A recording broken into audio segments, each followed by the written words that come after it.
Hello guys, welcome to episode 2 of my England under-20s experiment. It's me, Bad Jokes FM, back at you once again with another video. And just in case any of you guys haven't seen the first video, go back and watch it. It's really interesting. I thought it got a really good response, a bit better than what I was expecting, to be honest. So go back and watch it. But the general gist of this experiment is that I have put all the England under-20 players from the summer who won the under-20 World Cup. I've put all them in one Premier League team, and I've given that team, Stoke City, a 10-year transfer embargo. So they can't buy anybody for 10 years, but they can sell people. So the challenge for them is to try and keep hold of all the players, but also to stay at a decent level.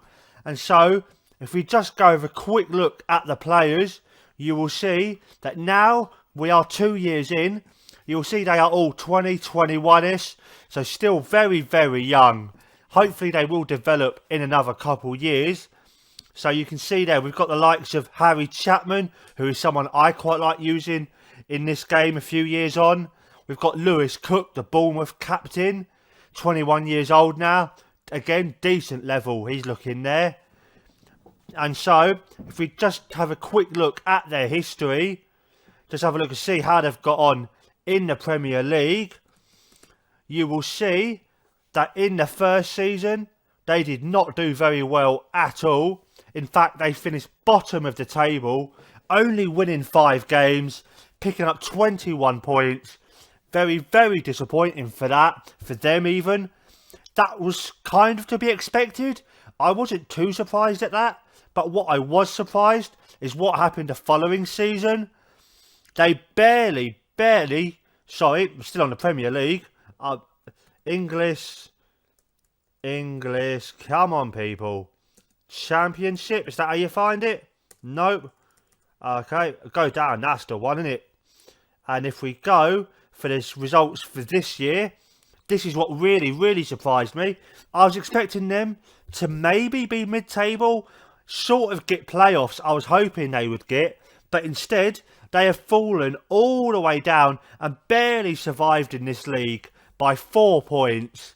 Very disappointing result for them. And so that is where the experiment stands as it is. I'm going to go and sim forward another year. We're going to do 2 years in this episode. So, and that's what I'm going to carry on with this series. 2 years today to take us 4 years in. 2 years next Friday, and another 2 years after that until we get to 10 years in. See what has happened, see what's happened to Stoke, what's happened to most of the players. And so I'll be back with you guys in a minute at the end of the 2018-2019 season. Hello guys, we're back. It's the end of the 2018-2019 season. So let's go and have a gander, see how Stoke have got on in the Championship. Let's see if they've been able to get any better, if they've been able to get themselves promoted, or what's happened with them. Okay, so now we're looking at the league table. If we just get this on the full screen. Sorry lads, give me 1 second. And here we are. Okay, and that's a bit better. That's a little bit better for Stoke. They've finished 9th in the table. They've won 20 games. They've drawn 12 and only lost 14. That's not an awful performance for them. Only a couple of spots outside the playoffs. So let's just have a look at their schedule. See how they've got on. And if we just have a look at their... get rid of that. Go Championship. So if we just have a look at their Championship fixtures... They've done okay. They've not started off too well, to be honest. Because if you look at that, before December even, there's only 1, 2, 3, 4, 5 wins up until the 1st of December. So not the best, but they must have picked up from there. And following that on, well, yeah, that's where you see where they've picked up, innit? And you can see. We're like end of beginning of March.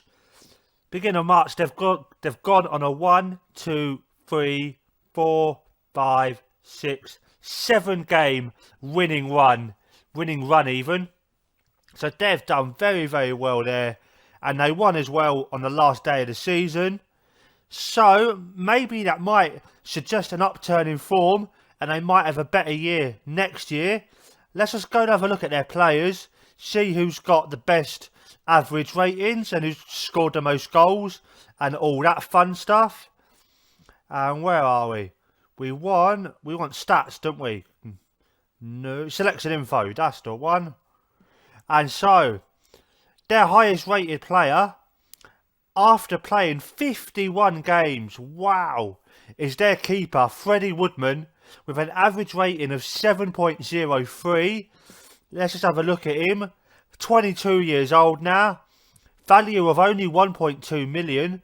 So that might be an idea for a Premier League team to come and snap him up soon. But he looks like he's done very well. This year, 46 games played, only 50 conceded, which I know is won a game, but for a team sort of mid-table in Championship, I would take that. With 10 clean sheets, average rating of 7.07, you've got to be happy with that.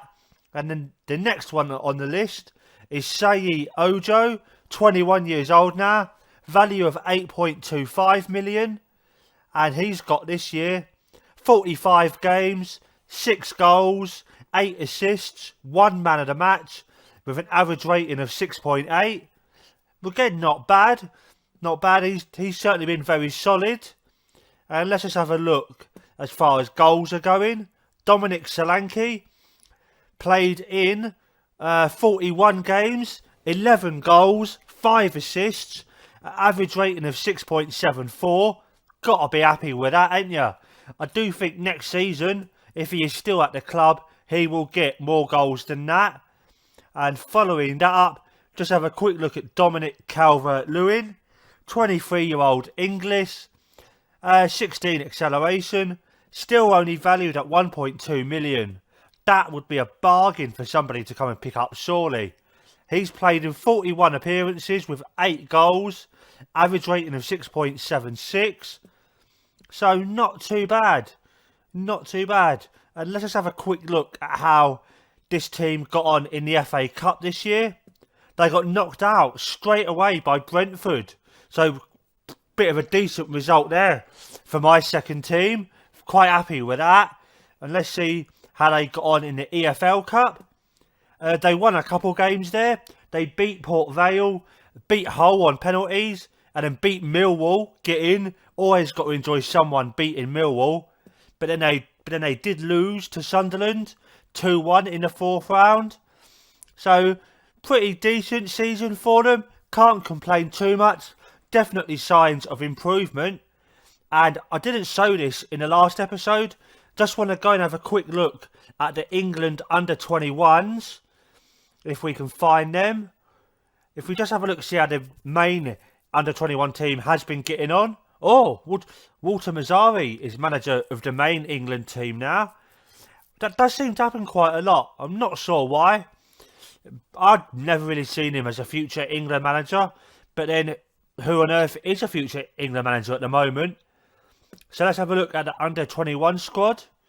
And have a look. And not as many of these players are Stoke players as I would have thought. In fact, in the under-21s, we've only got, 1, 2, 3, 4. And is there any others? No others there.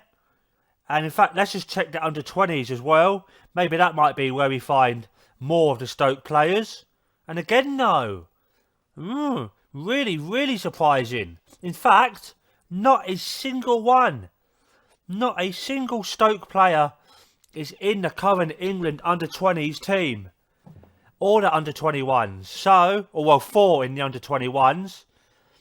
And so, I would have expected 1 or 2 more. But maybe the drop down in the divisions has made it more difficult for them. And so that, I think, is where we're going to leave it for the moment, lads. I'll be back with you guys in a minute at the end of the 2019-2020 season. See you guys in a minute. Hello, guys. We're back with the second part of today's episode. It's now the end of the 1920 season, so let's go and check out Stoke, see what's been happening with them, see how they've done in the league this year. Oh, just spotted it there. They've actually finished 20th in the table. Again, another disappointing year. Maybe last season was just a blip where they're just able to get a mid-table spot there. But they've actually finished 20th this year. 14 games won, 9 drawn, lost 23. That's a very high number of games to be losing. Only the bottom 2 and Burton have lost more. So very disappointing that. Let's go and check out their players, see who's still there and who's got the best ratings for them this year. And as far as best ratings are going, the highest is a 6.78, which is very poor for your best player for a whole season. And it goes to Dominic Calvert-Lewin, who's now 24, valued at 3.8 million. No youth caps, surprisingly. But if we have a look at his history, how's he got on this year? He's played 46 games and scored 18 goals, 4 assists and 3 man of the matches. So not awful, but not exactly brilliant either. And let's just check out the next 2 or 3. And then I'll go over their schedule. I'll go over the transfers for the last 4 years. See if they've picked up any big money deals. And let's see. Harry Chapman came in second as far as average rating goes. 22 years old now. 46 games this year. 2 goals, 11 assists. Average rating of 6.7. So decent-ish. Not awful, but again, nothing spectacular. Kyle Walker-Peters comes in third. 23 years old. Valued at 1.8 million. And next one, appearances, 27 appearances, 1 assist, 2 man of the matches. Nothing spectacular. Is there anybody else? Let's go by values, actually, before I go on anything else. See who's got the highest value left. And that'll be Dominic Solanke. Don't think I've just looked at him. 22-year-old English. He looks okay, doesn't he? Not great, not amazing.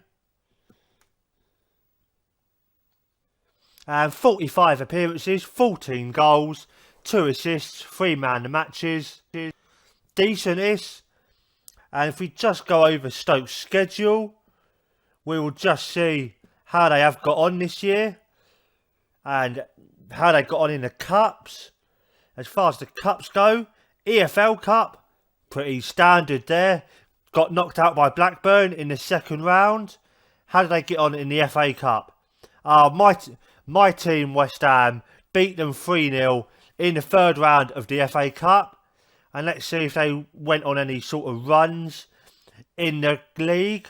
Oh my God, speaking of runs, that there would give me the runs. Look at that, is dreadful, that run of form to start the season. Beat Ipswich first day, but then to go 1, 2, 3, 6 games without picking up a point. That is a shocking run of form. And then after that, have they picked up 2 wins in a row all season? No, yes they have, just the once though. But by the time they got to there in March, again, March seems to be a decent month for these.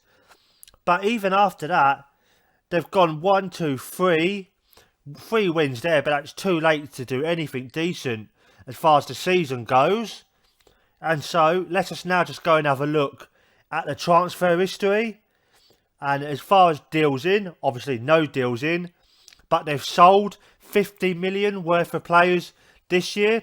They've sold Seyi Ojo to West Ham for 26.5 million.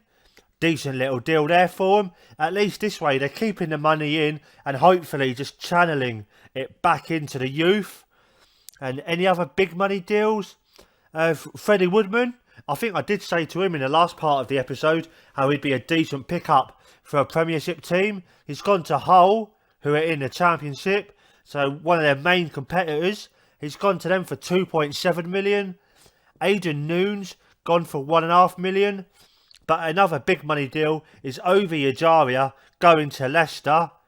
And he looks decent now. I think another couple of years he's going to be good. He joined them for 19.25 million. Now let's go back a year. And only big money deal there is Lewis Cook. He eventually left. He went to Tottenham for 23 million. And before that, Joshua Onoma going for 9 million. And okay, how's that worked out? Oh, okay. Well, he's joined the club for 130k. Not quite sure how that's worked out, but it has. But other than that, no other big money deals leaving the club. And so, that is where I'm going to leave it for now, lads. Stoke still very much lower mid-table in the Championship. Hope you've enjoyed that video. If you have, please give me a thumbs up down below. And please subscribe to the channel for more content like this, or for my journeyman career where I've just joined Borussia Mönchengladbach in Germany, or for my World Super League save, which is going to be coming up over the next couple of days, over the weekend. So if you want to see all that, subscribe to the channel and hit that bell button right next to it so that you can get notified as soon as I upload a video. And follow me on Twitter, which is where you'll get the news first about all of my series and any news about the channel. You'll get it all there first. And so, as always, only one thing left to say. I am Bad Jokes FM. I am out.